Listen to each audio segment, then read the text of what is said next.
حضرت امام حسین تشریف لائے، بچوں سمیت آئے۔ حر بن یزید ایک شخص تھا، حر بن یزید، حر بن یزید نام یاد رکھنا۔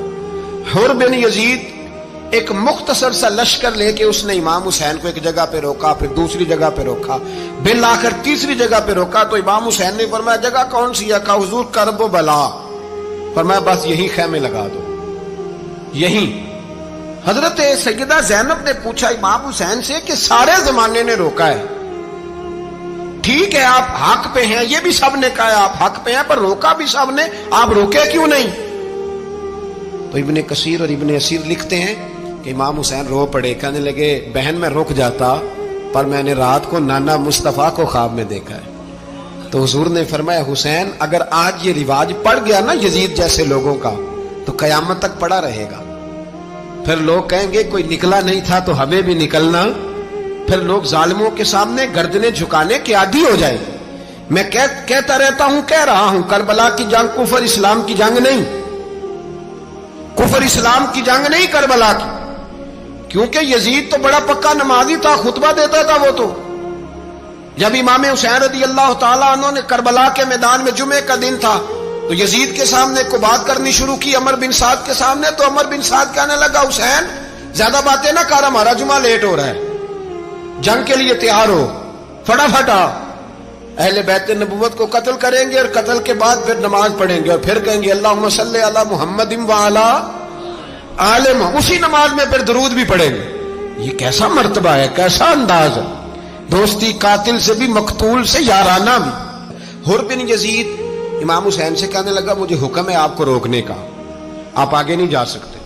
امام صاحب نے فرمایا وجہ؟ زمین اللہ کی ہے۔ اس نے کہا آپ بیعت نہیں کر رہے، یزید کی حالات آپ کے حق میں درست نہیں ہیں، آپ نہیں جائیں گے۔ امام روک گئے۔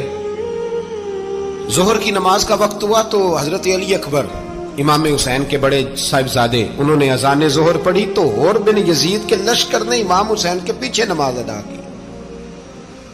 کہا بھئی تم مقابلے میں آئے ہو، نماز پیچھے پڑھتے ہو؟ کہا حضور مقابلہ تو تلواروں سے کر رہے ہیں پر ہمارا دل تو مانتا ہے نا کہ مصطفیٰ کا نواسہ بڑی شان والا ہے۔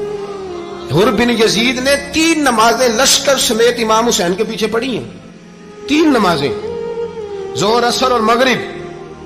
پھر امام حسین کے سامنے شرائط پیش کی کہ آپ کو یہاں گھیر لیا گیا ہے، یہاں آپ بیعت کریں گے، یہاں آپ جنگ کریں گے، 2 ہی باتیں۔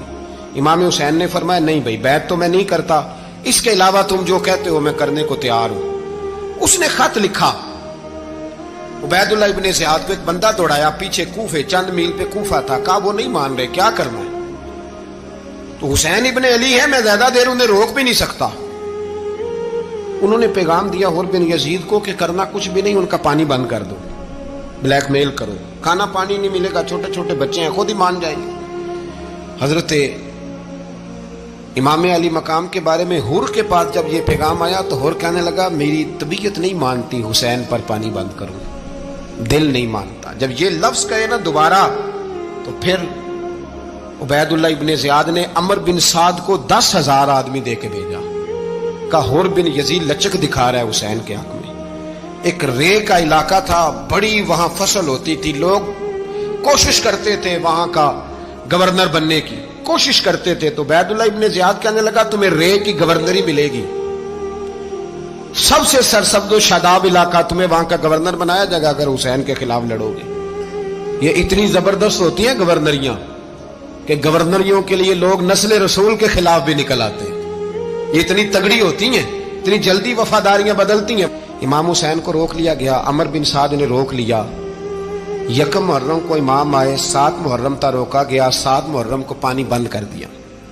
جانور پانی پیتے تھے، گھوڑے پیتے تھے، کتے پیتے تھے، لیکن مصطفیٰ کے گھرانے کو پانی پینے کی اجازت 3 دن تک پانی بند رہا۔ 9 محرم کو عمر بن سعد نے اور لوگ بلائے۔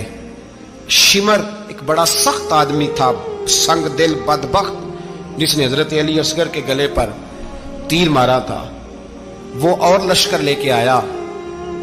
رات کو کہنے لگا امام حسین رضی اللہ تعالیٰ عنہ سے کہ بس بڑا ہو گیا، یہ 9-10 محرم کی درمیانی رات، یا آپ جنگ کریں گے یا آپ بیعت کریں گے، 2 ہی باتیں۔ امام حسین اندر گئے، سیدہ زینب سے مشورہ کیا، باہر آئے، فرمایا بات وہی ہے جو پہلے دن والی ہے۔ او بھائی بچے ساتھ ہو،